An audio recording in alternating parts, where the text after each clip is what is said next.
మాట్లాడుకుంటున్నారు.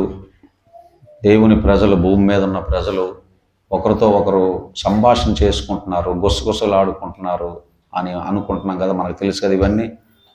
ఖాళీగా ఉన్నప్పుడు వీధుల్లో కానీ ఇళ్ళల్లో కానీ మాట్లాడుకుంటుంటాం. అలా మాట్లాడుకుంటున్న ఆ మాటలో దేవుడు విన్నాడు అని మనకు గడిచిన కాలంలో జరిగిన సంఘటననే దేవుడు మనకి చెప్తున్నాడు. ఇప్పుడు గడిచిన కాలంలో కొంతమంది మనుషులు అలా చేశారు, వారి కోసం దేవుడు మనకి ఇప్పుడు చెప్తున్నాడు. ఇప్పుడు మనలో కూడా ఎవరైనా అలా చేస్తున్నారా? ఒకవేళ చేస్తే గనక దేవుడు వింటున్నాడు, అలా చేయొద్దు అనే వాక్యాన్ని మనం చదువుకున్నాం. దేవుడు దుర్మార్గులను వర్ధిల్ల చేయుడు అనుకుంటున్నారు చాలామంది. మేము ఇంత భక్తి చేశాము, అంత భక్తి చేశాము, దేవుడు మమ్మల్ని వర్ధిల్ల చేయలేదు, దుర్మార్గులే వర్ధిల్లుతున్నారు అని మీలో ఎవరైనా గుసగుసలాడుకోవడం, మాట్లాడుకోవడం, దేవుడికి వ్యతిరేకంగా అనుకోవడం, అది ఒకరితో ఒకరు మాట్లాడుకోవడం అనేది మనమే కదా మాట్లాడుకుంటున్నామని మీరు అనుకుంటున్నారేమో, కానీ దేవుడు ఆ మాటలు వింటున్నాడట.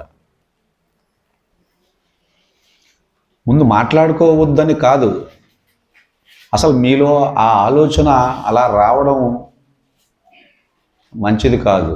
ఎందుకంటే దేవుడు దుర్మార్గులను వర్ధిల్ల చేయుడు. గతంలో అలా మాట్లాడుకున్న వారి విషయమై ప్రభువారు ఈ మలాకి గ్రంథం ద్వారా తెలియజేస్తున్నారు. భూమి మీద ఇలా ఇద్దరు ముగ్గురు కూడుకొని మాట్లాడుకుంటున్న మాటలు యెహోవా వింటున్నారు, ప్రభువారు వింటున్నారు అని 16వ వచనంలో స్పష్టంగా మనకి వినబడుతుంది. యెహోవా యందు భయభక్తులు గలవారు ఒకరితో ఒకరు మాట్లాడుకొనుచుండగా చెవియొగ్గి ఆలకించెను. మరియు యెహోవా యందు భయభక్తులు కలిగి ఆయన నామమును స్మరించుచూ ఉండు వారికి జ్ఞాపకార్థంగా ఒక గ్రంథం ఆయన సమ్ముఖమందు రాయబడిను. ప్రియులారా, మనం చర్చిలో మాట్లాడుకోవడము, బయట మాట్లాడుకోవడము, ఎక్కడ మాట్లాడుకోవడం అనే దానికోసమే కాదు, కానీ మనం ఎక్కడ మాట్లాడుకున్నా ప్రభువారు వింటారు. మనం మంచి మాట్లాడుకున్నా, చెడు మాట్లాడుకున్నా, ప్రార్థన చేసినా ప్రభువారు అయితే వింటారు. కానీ ఫలితం ఇవ్వడం మాత్రం ఎలా ఉంటుంది అనేది మనం తెలుసుకొని భయపడి మాట్లాడుకోవాలి. అయితే మనలో ఉన్న ఆ చెడ్డ ఆలోచన గర్విష్ఠులు ధన్యులు, 15వ వచనంలో ఉన్నట్లుగా గర్విష్ఠులు ధన్యులు. యేసుప్రభు వారు ఎవరు ధన్యులు అని చెప్పారు? మత్తయి సువార్తలో 5వ అధ్యాయంలో దుఃఖపడువారు ధన్యులు, హృదయశుద్ధి గలవారు ధన్యులు అలాగని చెప్తే, ఇప్పుడు మనుషులు ఏం చెప్తున్నారు? గర్విష్ఠులు ధన్యులు, దుర్మార్గులు ధన్యులు. చూడండి ఎలా చెప్తున్నారు. అంటే దేవుని కోసం తెలియని వారు కాదు మళ్ళీ చెప్పుకుండేది, దేవుని కోసం తెలిసిన వారే చెప్పుకుంటున్నారట. అలాగా దేవుణ్ణి ఎరిగిన వారు, దేవుని మందిరానికి వెళ్ళిన వారు, దేవుని ఆరాధించిన వారు, దేవుడు దీవెనలు పొందున్నవారు, దేవుడి దయ వల్ల బ్రతుకుతున్న వారు దేవుడికి వ్యతిరేకంగా మాట్లాడుకుంటున్నారు. అలా మాట్లాడుకోవడం వల్ల ప్రియులారా మనకే నష్టము, మనకు మంచిది కాదు అని పోయిన ఆదివారం చెప్పాను మీకు. భక్తిహీనుల కోసం అంటే అలా మాట్లాడుకునే వారిని భక్తిహీనులు అంటారు, భక్తిహీనులు అంటారు అలా మాట్లాడుకునే వారిని. 78వ కీర్తన అంతా మీకు చెప్పడం జరిగింది. 16వ వచనంలో చూస్తే దేవుడు యందు భయభక్తులు గలవారి కోసం, భయభక్తులు గలవారి కోసం దేవుని సన్నిధిలో ఒక గ్రంథం రాయబడి ఉంటుందట. ఈ 16వ వచనంలో మనం చూస్తున్నాం. యెహోవా యందు భయభక్తులు కలిగి ఆయన నామాన్ని స్మరించుచూ ఉండు వారికి జ్ఞాపకార్థంగా ఒక గ్రంథం ఆయన సమ్ముఖమందు రాయబడి ఉంటుంది. జ్ఞాపకార్థంగా అంటే జీవగ్రంథం అనేది పేర్లు రాయబడడం అనేది బాప్తిసం పొందిన వారి పేర్లు రాసే గ్రంథం వేరేగా ఉంటుంది. అందుకే తీర్పులో గ్రంథాలు విప్పబడతాయని కూడా ఉంది. గ్రంథాలు అంటే కొన్ని గ్రంథాలు ఉంటాయి, ఒక బాప్టిజం పొందిన వారి పేర్లు రాసే గ్రంథం ఒకటే కాదు. మనం భూమి మీద చేస్తున్న దేవుని కోసం చేస్తున్న పని, లేకపోతే మాటలు ఎవరెవరు ఎక్కడెక్కడ ఏమేమి మాట్లాడుకుంటున్నారో ఆ మాటల కోసం కూడా ఒక గ్రంథం ఉంటుంది. ఎక్కడ దేవుడికి వ్యతిరేకంగా, దేవుడి మీద అయిష్టంతో, దేవుడి మీద కోపంతో, లేకపోతే అలిగి ఎవరెవరు ఏమేమి మాట్లాడుకుంటున్నారో అవి కూడా రాయడానికి మర్చిపోకుండా తీర్పులో ఈ గ్రంథాలన్నీ ఇప్పబడతాయి అని ఉంటుంది. తీర్పులో ఈ గ్రంథాలన్నీ ఇప్పబడతాయి. చర్చికి వెళ్ళి ఎవరేం చేస్తున్నారో, యేసుక్రీస్తుని దేవుడిగా నమ్ముకున్న తర్వాత ఎవరేం మాట్లాడుతున్నారో ఇవన్నీ తీర్పులో సాక్ష్యంగా అక్కడ ఎవరైనా కాదనడానికి వీలు లేకుండా గ్రంథం అనేది ఉంటుంది అనేది ఇక్కడ మనం చూస్తున్నాం ప్రియులరా. చూడండి, కీర్తనలు 56 చూసుకోండి. 56 8 చదవండి. నా సంచారములు నువ్వు లెక్కించావు, నా కన్నీరు నీ బుడ్డిలో ఉంచబడింది. అంటే భూమి మీద ఉన్న మనుషులు నడవడికలన్నీ కూడా రాసే గ్రంథం ఉంటుంది అని మనకి జ్ఞాపకం చేస్తున్నాం దేవుని వాక్యం. అంటే మనం భయపడి బ్రతకడం కోసం, భూమి మీద ఏదో బ్రతికేశాము అన్నట్లుగా మనం అసలు బ్రతికితే కుదరదు. మనం భూమి మీద ఏమేమి చేస్తున్నామో అవన్నీ గుర్తుండడానికి గ్రంథంలో రాయబడి ఉంటుందట. దేవుడు ఇవన్నీ ముందే ఏర్పాటు చేశాడు. మనకు ఈరోజు తెలిస్తే తెలియచ్చు, కానీ సృష్టి ప్రారంభంలోనే దేవుడు ఇవన్నీ ఏర్పాటు చేశాడు. భూమి మీద ఉన్న మనుషుల యొక్క నడవడికలన్నీ రాయడానికి, ఎవరెవరు ఏం చేస్తున్నారు, ప్రభువు నమ్ముకోనక ముందు ఏం చేశావు, నమ్ముకున్న తర్వాత ఏం చేశావు, చర్చిలో ఉండి ఏం చేశావు, చర్చి బయట ఉండి ఏం చేశావు, చర్చిలో ఉండి ఏం మాట్లాడుకున్నావు, చర్చి బయట ఉండి ఏం మాట్లాడుకున్నావు, ప్రభువు నమ్మక ముందు ఏం మాట్లాడావు, ప్రభువు నమ్మిన తర్వాత ఏం మాట్లాడావు, దుర్మార్గులు ధన్యులు అన్నావా, లేకపోతే హృదయ శుద్ధి గలవారు ధన్యులు అన్నావా? మనము దేవుడు కాదు, దేవుడు అన్న కాదు, దేవుడు అని అన్నీ అనేసాడు. దేవుడు చెప్పవలసి ఏం చెప్పేశాడు. ఆ తర్వాత మనం ఏం చెప్పాం? దుర్మార్గులు ధన్యులు అన్నామా, హృదయ శుద్ధి గలవారు ధన్యులు అన్నామా? ఇవన్నీ రాయబడుతున్నాయని చెప్తున్నది వాక్యం. ఈరోజు ఇవన్నీ రాయబడుతున్నాయి గ్రంథంలో. సహోదరులరా, చర్చికి వస్తున్న మనం అందరం తెలుసుకోవాల్సింది, నేను మీరు మనందరం తెలుసుకోవాలి. ఇవి ఈరోజు మనం మాట్లాడేసాము, ఏం వినలేదు, ఎవరు ఏమనలేదు అని అనుకోవద్దు. మనం ఎవరు ఈరోజు మనల్ని ఏమనకపోయినా దేవుని దృష్టిలో, దేవుని దగ్గర ఉన్న గ్రంథాల్లో రాయబడుతున్నాయి. మనం దాన్ని కాదనడానికి అవదు. వాక్యం విన్న తర్వాత వాక్యం కోసం నువ్వేమన్నావు? వాక్యం విన్న తర్వాత వాక్యం కోసం అనడం అంటే, నేనేమంటాను వాక్యం కోసమే, ఏదో చర్చకు వచ్చాను వాక్యం విని వెళ్ళిపోయినాక నేనేందుకు అంటాను వాక్యం కోసం, నేనేమంటాను అనుకుంటున్నారేమో కొద్దిమంది. అలా అనుకుంటారు, వాక్యం కోసం ఏమంటాం, వింటాం వెళ్ళిపోతాం కదా అని అనుకుంటున్నారేమో. అలా అనుకుంటే ఇదిగో ఇక్కడ ఈ మాట ఎందుకు రాశాడు దేవుడు? దుర్మార్గులు ధన్యులు అని మాట్లాడుకుంటున్నారట. దుర్మార్గులు ధన్యులు అంటే ఆ మాటకి ఏంటి తప్పేంటి? అలా చర్చకిచ్చివాడు తల తాగేశాడు, లేకపోతే ఆడు ఇలా దొంగోడు ఇలా అభివృద్ధి చెందేస్తాడు అన్నాము అని అనుకుంటున్నారేమో. దేవుడు ఏమన్నాడు? హృదయ శుద్ధి గలవారు ధన్యులు అన్నాడు. మరి దేవుడి దగ్గరికి వెళ్తున్నావు, మరి నువ్వేమంటున్నావు? దుర్మార్గులు ధన్యులు అంటున్నావు. ఇప్పుడు మరి దేవుడికి మాటకు వ్యతిరేకంగా నువ్వు మాట్లాడుతున్నావు కదా, అంటే నువ్వు దేవుడికి వ్యతిరేకంగా నడిచావు, నువ్వు దేవుడికి వ్యతిరేకంగా మాట్లాడావు. అంటే దేవుడు అన్నదాన్ని నువ్వు కాదంటున్నావు, అంటే దేవుడికి తెలియదు అంటున్నావు. ఆ 73వ కీర్తనలు అన్ని చూసారా? దేవుడికి తెలియదు అంటున్నావు, దేవుడు చూడలేదంటున్నావు. అంటే దేవుడికి నేర్పే వారంగా నువ్వు నేను తయారవుతున్నావు. దేవుడికి నేర్పేవారమే, దేవుడికి చెప్పేవారమే మనం. సహోదరులారా, భూమి మీద మనం మాట్లాడుకునే ప్రతి మాట గ్రంథంలో ఉంటుందని అర్థం చేసుకోండి.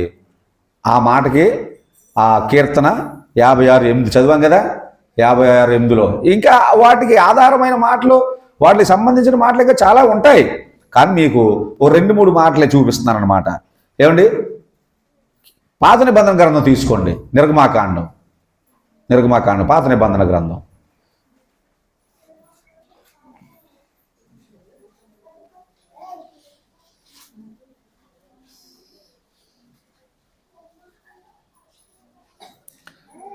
నిర్గమాకాండం 32వ అధ్యాయము 32వ వచనం చదవండి. అయ్యో, నీవు వారి పాపముకు ఒకవేళ పరిహారించువా, లేని యెడల నీవు రాసిన నీ గ్రంథంలో నుండి నా పేరు తుడిచివేయమని బతిమాలుకొనుచున్నాను. చాలు. ఆ మాట దేవుడితో మనుషుడు, భక్తుడు అయిన మోషే గారు మాట్లాడుతున్నారు. దేవుని ప్రజల్ని నడిపించే నాయకుడైన మోషే చాలా సంవత్సరాలు ఆ ప్రజలతో గడిపి నడిచి ఆ ప్రజల వల్ల చాలా బాధలు అనుభవించి ఆ ప్రజల వల్ల చాలాసార్లు ఏడ్చి దుఃఖపడిన మనుషుడు ఆ ప్రజల కోసం దేవుడి దగ్గర మాట్లాడుతున్నాడు. ఏమంటున్నాడు? వారి పాపములను నువ్వు క్షమించాలి. మరి దుర్మార్గుల కోసం మాట్లాడుతున్నాడు మంచివాడు, దుర్మార్గుల కోసం మాట్లాడుతున్నాడు మంచివాడు. ఎందుకు దుర్మార్గులు అంటున్నానంటే, నేను చాలాసార్లు ఆ ప్రజలు మోషేని ఏడిపించారు, దుఃఖపెట్టారు, మాటల వల్ల, చేతల వల్ల చాలాసార్లు ఏడ్చాడు. కొన్నిసార్లు నన్ను చంపే అన్నాడు. కొన్నిసార్లు అయితే నేను వీళ్ళందరినీ నేను కన్నానా, నా కొడుకులా, వీళ్ళందరూ నా కూతురులా, ఎందుకు దేవుడా నాకు ఇలాంటి పరీక్ష పెట్టావు, నాకు ఇలాంటి జీవితాన్ని ఇచ్చావు అన్నాడు. అంటే ఎంత బాధపడ్డాడో చూడండి. ఆ మాటలు బట్టి ఎంత దుఃఖపడ్డాడో చూడండి మోషే. ఆ మాటలు బట్టి అంత దుఃఖపడిన వాడు ఒకరోజు దేవుడితో ఆ ప్రజల యొక్క పాపాలను క్షమించాలి దేవుడా అంటున్నాడు. క్షమించకపోతే నువ్వు రాసిన జీవగ్రంథంలోంచి నా పేరు తీసే. ఎప్పుడు రాస్తారు పేరు? బాప్తీసం పొందినప్పుడు జీవగ్రంథంలో పేరు రాస్తారు. బాప్తీసం పొందిన వారు అందరి పేర్లు. నువ్వు ఎప్పుడు బాప్తీసం పొందావో అంటే ఆ రోజున నువ్వు దేవుని బిడ్డవని. ఇప్పుడు బాప్తీసం తీసుకున్న తర్వాత ఏ గ్రంథంలో నువ్వేమేమి చేస్తున్నావో అవన్నీ, ఏమేమి మాట్లాడుతున్నావు, సంఘానికి వ్యతిరేకంగా కానీ, వాక్యానికి వ్యతిరేకంగా కానీ, ఏమండి, పాస్టర్ గారికి వ్యతిరేకంగా కానీ, దేవుడికి వ్యతిరేకంగా కానీ నువ్వేమైనా మాట్లాడుతున్నావు 2-3 కూర్చొని, ఇవన్నీ రాస్తారట. ఇది మీకు తెలియదేమో అని చెప్తున్నాను. నేను చదివాను, నాకు తెలుసు. అందుకే నేను కొంచెం జాగ్రత్తగా ఉంటున్నాను. దేవుడు ఏది భయభక్తులకు జాగ్రత్తగా ఉంటున్నాను. ఏది పడితే అది మాట్లాడలేదు. నాకు తెలుసు, నేను చదివాను. మీరు ఎలాగ బైబిల్ చదవరు, చదువుకున్న వాళ్ళే కానీ మీరు చదవరు కదా. అందుకే మీకు చెప్తున్నాను, తెలుసుకోండి. ఏమండి, అయితే అంతా తెలిసిన ఆ మోషే గారు ఒకరోజు తనని బాగా దుఃఖపెట్టిన ప్రజల కోసం దేవుడిని అడుగుతున్నాడు. ప్రభువా, నేను నడిపిస్తున్న ఈ ప్రజల యొక్క పాపములు నువ్వు క్షమించాలి, క్షమించాలి, క్షమించు అని రిక్వెస్ట్ చేయట్లేదు. తప్పనిసరి క్షమించాలి. క్షమించకపోతే నువ్వు రాసిన నా పేరు, ఆ గ్రంథంలోంచి నా పేరు తీసే. ఎందుకు పేరు తీసేస్తే ఇక నేను నీ మనిషిని కాదు. ఎంతకు తగ్గించాడు చూడండి. వాళ్ళ కొడుకు కాదు, వాళ్ళ కూతుర్లు కాదు, వాళ్ళందరూ వాళ్ళ బంధువులు కాదు, వాళ్ళ కోస్తులు కాదు, వాళ్ళ ఇంటి పేరటోళ్ళు కాదు, వాళ్ళందరూ. చూడండి ఈ మాట ఒకసారి బాగా అర్థం చేసుకోండి. మోషే మాట్లాడుతున్న మాట. అతనికి ఏం కావాలండి ఆ మాట అంటున్నాడంటే అర్థమేంటి తెలుసా? మనుషులు నరకానికి పోవడం అనేది చాలా బాధతో కూడిన పని. అది చాలా బాధ. ఆ నరకం యొక్క బాధ, పరలోకం యొక్క సంతోషం ఆ మోషే గారికి బాగా తెలుసు కాబట్టి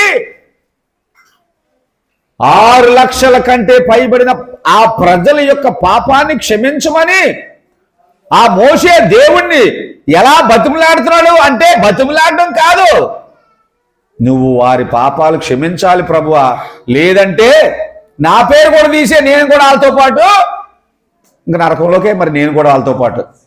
నా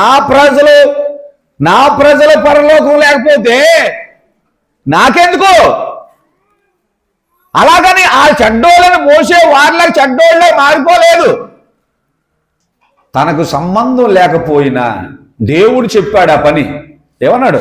ఆ మిద్యాన్ అరణ్యంలో ఆ కాలుతున్న పొదలోంచి దేవుడు ఏమి మాట్లాడుతున్నాడు. మోసే ఏమన్నాడు? నాకెందుకు దేవుడా, నేను గొర్రెలు కాసుకుంటున్నాను, నేను గొర్రెలు కాసుకొని నా కాలం నేను గడిపేని, నన్ను పంపొద్దు బాబోయ్ అని ఎన్ని సాకులు చెప్పాడు. ఏమండి, ముందేమైనా తొందరపడి వెళ్ళిపోయాడా? అయితే మోషే మొదటి రోజుల్లో వద్దు దేవుడా, నేను వెళ్ళలేను, నేను చెయ్యలేను, నా వల్ల కాదు, ఎవరినైనా పంపించు అంటే బలవంతంగా పంపించాడు, తోడిచ్చాడు. నువ్వు ఇలా చెయ్యి, నేను ఇలాగుంటాను, నీకేం పర్లేదని ఇచ్చి పంపించాడు. అంటే మోషే ఆ మనుషులేమి నా కులస్తులు, మా ఇంటి పేరటోళ్ళు, వాళ్ళ కోసం నేను వెళ్తున్నాను అని ఏమీ మోషే చెప్పలేదు. మోషే అలా చెయ్యలేదు కూడా. కొంతకాలానికి ఆ మనుషుల మీద మోషే ప్రేమ ఎలా మారిపోయిందో చూడండి.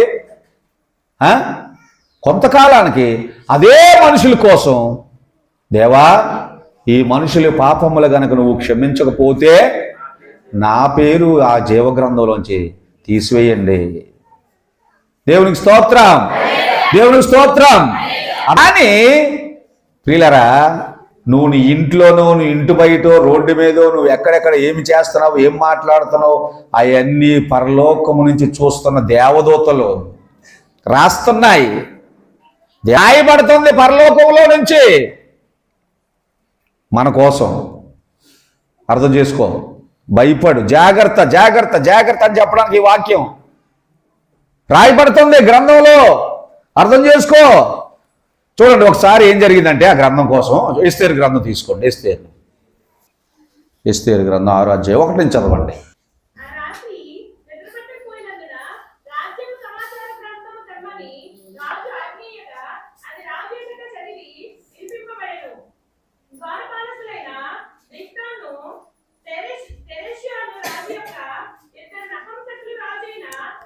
ఇద్దరు నపంసకులు అన్న తర్వాత ఆగాలి. నపంసకులు రాజు అయిన ఆశ్వరేషు. ఓకే,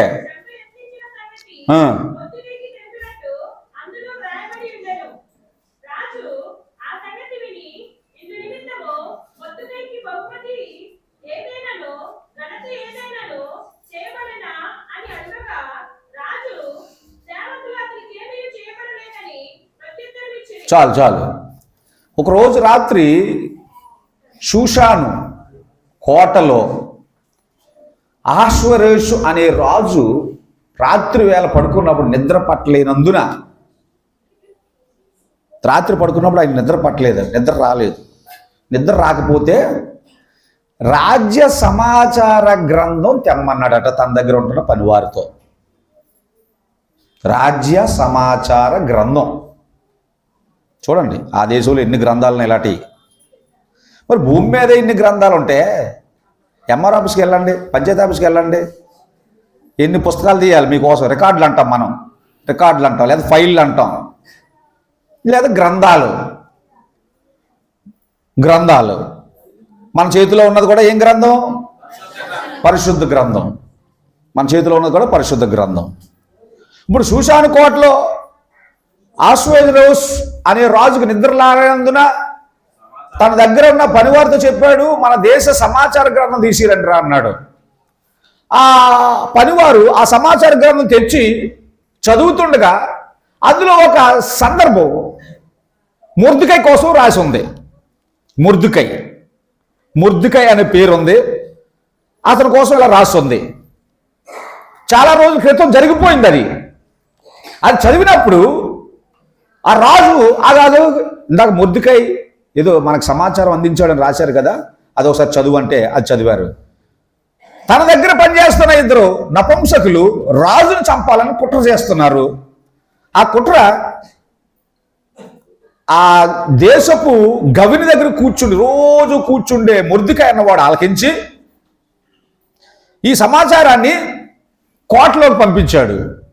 పలానా ఇద్దరు మనుషులు రాజును చంపడానికి ప్లాన్ చేస్తున్నారు అని. దాన్ని ఆ రోజు గ్రంథంలో రాశారు. రాజు మీద కుట్ర చేస్తున్న ఇద్దరిని ఆ రోజు ఉరి తీసి చంపేశారు. అంతే జరిగింది. ఈ సంఘటన జరిగిపోయి చాలా కాలం అయిపోయింది. ఒకరోజు రాజుకి నిద్ర రాలేదండి. ఆ గ్రంథం చదివిస్తున్నప్పుడు ఆ సందర్భం రాజు విన్నాడు, ఇలా జరిగిందండి మన కోటలో. మరి రైటే, మరి రాజు మీద కుట్ర చేస్తున్న వారిని ఉరి చంపేశారని చెప్పారు. మరి ఆ సమాచారం మనకు అందించిన వారికి ఏమైనా బహుమతి ఇచ్చారు, లేకపోతే ఏమైనా గణపరిచారా అని అడిగితే, లేదండి గ్రంథంలో రాయలేదు, అలా చేసినట్లు లేదు అని ఆ పనివారు ఆ గ్రంథాన్ని చదివి వినిపించారు. ప్రియులరా, చూడండి, గ్రంథం వల్ల ఎంత ఉపయోగమో, రాయడం వల్ల ఎంత ఉపయోగమో. మర్చిపోయింది జ్ఞాపకం అవుతుంది రాయడం వల్ల. అలాగే అంత మంచి పని చేసిన వాడిని ఎవరు పట్టించుకోలేదు. అంత మంచి పని జరిగిందని కూడా రాజు మర్చిపోయాడు. కానీ గ్రంథం విప్పడం వల్ల ఏమండి, ఆ రోజు మొర్దెకై కోసం ఆ రాజు ఆలోచించాడు. మొర్దెకైని గణపరచాలనుకున్నాడు.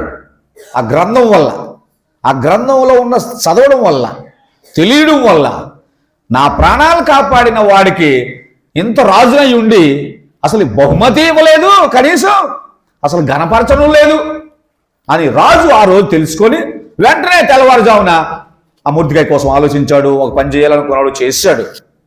అది కాదు ఇప్పుడు మనం వినవలసింది, అది కాదు. గ్రంథంలో రాయబడ్డం వల్ల జరిగే లాభ నష్టాలు మనకు తెలియాలి. గ్రంథంలో రాయబడినందున ఆ రోజు మొర్దెకై ఘనత పొందలేదని రాజు తెలుసుకొని బాధపడ్డాడు. అతన్ని ఘనపరిచాడు. ప్రియులారా, అది జరిగిన సందర్భం చూడండి ఒకసారి. 2వ అధ్యాయం 23వ వచనం. ఈ సంగతుల గురించి విచారణ కాక అది నిజమాయను. అందుచేత వారిద్దరూ ఒక చెట్టుకు ఉరి తీయబడి ఇది రాజు ఎదుట రాజ సమాచార గ్రంథంలో రాయబడిన. అదిగో 2:23లో చూసారా? ఇంకా పైకి అంత చదివితే ఇంకా మీకు బాగా అర్థమవుతుంది. అంటే దేశంలో జరిగిన ఆ పని రాజ సమాచార గ్రంథంలో రాశారు అప్పుడే. కానీ రాజుకు తెలియదు.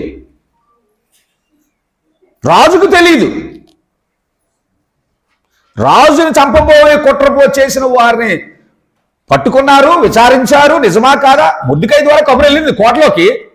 కానీ అది నిజమా కాదా అని మరలా విచారించారట. విచారిస్తే నిజమే, వాళ్ళని ఇద్దరు నపుంసకులు ఇద్దరు మనుషులు రాజుని చంపాలనుకుంటున్నారు అంటే అది నిజమైందట. వెంటనే ఉరి తీశారు. అంతవరకు జరిగింది.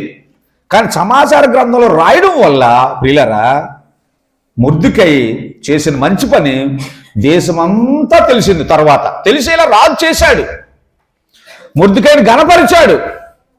అంటే గ్రంథంలో రాయబడ్డం వల్ల లాభం కూడా ఉంది. మనుషులమైన మనకి లాభం కూడా ఉంది. అలాగే నష్టమేముంది అంటే మనం మాట్లాడుకునే ప్రతి మాటలో కూడా దేవదూతల గ్రంథంలో రాస్తున్నాయి. మనం మర్చిపోతాం, ఏమండి, మన ఇంట్లో వాళ్ళు మర్చిపోతారు. కానీ పరలోకంలో గ్రంథంలో రాయబడుతుంది. నువ్వేం చేస్తున్నావో, నేనేం చేస్తున్నానో మనుషులకు కనబడకపోయినది. చూడండి, రాజు ప్రాణాలు కాపాడిన మొర్దెకై చేసిన పని రాజుకే తెలియలేదు. మనమైతే ఊరుకుంటావా? మనలాంటి వాళ్ళు అయితే ఊరుకుంటావా? ఇంత ప్రాణాలు కాపాడాను నేను రాజుకి, నాకు కనీసం ఒక దండ వేసాడా, ఒక సాలువా కప్పాడా, లేకపోతే ఒక పేరు చెప్పాడా నిలబెట్టి? మనం ఊరుకోం ప్రియులారా. కానీ గ్రంథంలో రాయబడింది. గ్రంథంలో రాయబడ్డం వల్ల ఎంత కాలం అయిపోయినా నువ్వు నేను చేసిన పని ఆ మనిషికి లాభం కలిగించేలాగా, ఉపయోగపడేలాగా ఉన్నది. ఇది ఎంత బాగుందో వినడానికి. మనం ఏమండి, మనకు భోజనం పెడతారు, మనకు దండ వేస్తారంటే వినడానికి బాగుంటుంది. మనకు దెబ్బలు కొడతారు, మనల్ని ఎండలో నిలబెడతారంటే బాగోదు, బాధగా ఉంటుంది. అసలు అలాంటి మాటలు వినకూడదు మనం. అలాంటి మాటలు మనకు చెప్పకూడదు ఎవరో కూడా. చెప్పిన వాళ్ళ మీద కోపం వస్తుంది, మనకి చేసిన వాళ్ళ మీద ఇంకా కోపం వస్తుంది. ఓకేనా? కాబట్టి మనం చదువుకున్న వాక్యంలోకి వెళ్తే ఏం చదువుకున్నా 3వ అధ్యాయము 16వ వచనంలో ఏం చదువుకున్నాము? 15-16 రెండు చదవండి. 15-16 చదువు. 15-16 చదువు. అదే గర్విష్ఠులు ధన్యులని, దుర్మార్గులు వర్ధిల్లుతారని, వారే సంరక్షణ పొందుతారని చెప్పుకొనుచున్నారు. ప్రియులారా చాలు ఆగు. చెప్పుకుంటున్నారని ఎవరికి తెలుసు? ఎవరాలకి ఇచ్చారు? ఏమండి 15వ వచనంలో ఏముంది? చెప్పుకుంటున్నారని ఉంది. ఎవరికి తెలుసు? నువ్వు నేను చెప్పుకోవడం. ఏమండి ఇది మనం ఆలోచించవలసిన మాట.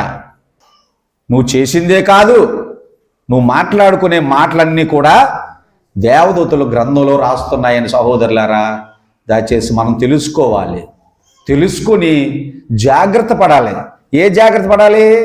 ఎవరు చూడకుండానా? ఎవరు వినకుండానా? ఎవరు చూడరు, ఎవరు వినరు, ఎవరు ఉండరు కూడా నాకే మనుషులు. కానీ దేవదూతలు, దేవుడి దగ్గర ఎన్ని ఉన్నాయి దేవదూతలు? లెక్క పెట్టలేనన్ని దేవదూతలు, కోట్ల కొలది దూతలు ఉన్నాయి. దేవుడు ఒక్కో దూతకు ఒక్కో పని చెప్పాడు. ఎవరి పని వాళ్ళు చేస్తున్నారు, ఎవరు చేయవలసింది వాళ్ళు చేస్తున్నారు. మనం మాత్రం మనం చేయవలసింది మనం చేయలేకపోతున్నాం.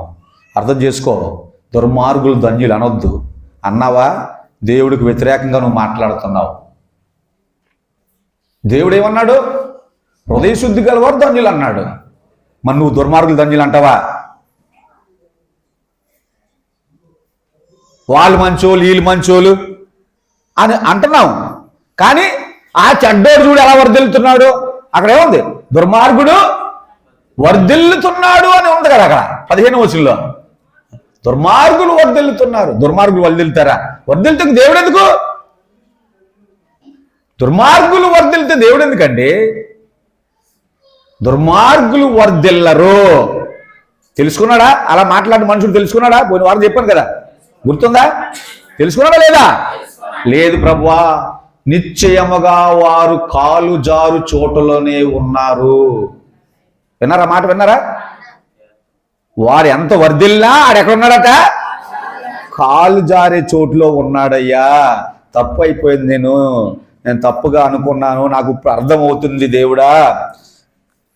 దయచేసి మనందరం అలా తెలుసుకోవాలని మరలా ఈ వారం కూడా మీకు ఈ మిగిలిన వాక్యం చెప్తున్నాను. తెలుసుకోండి. దుర్మార్గులు ఎంతకాలము వర్ధిల్లలేరు. వారున్న చోటే, వారు రేపో మాపో పడిపోవడానికి, జారిపోవడానికి ఉన్న చోటులో ఉన్నారు. వారు వర్ధిల్లొచ్చు, డబ్బు, ధనము, తిండి ఉండొచ్చు. కానీ వారు నిలబడిన చోటు ఎలాంటి చోటు నీకు నాకు తెలియక అనుకుంటున్నాము. వారు రేపో మాపో జారిపోయే చోటులో ఉన్నారు. దేవుడు చూడలేదు అనుకోవద్దు, చూసినా దేవుడు ఏం చేయలేదు అనుకోవద్దు. ప్రియులారా, సహోదరులారా, భక్తులు ఎప్పటికీ కూడా దేవుడికి ఇష్టలే. భక్తులు ఎప్పటికీ దేవునికి ఇష్టలే. నువ్వు చేసే భక్తి దేవుడు చూస్తున్నాడు. ఆ 16 వచ్చి చదవండి ఇప్పుడు. 16 అప్పుడు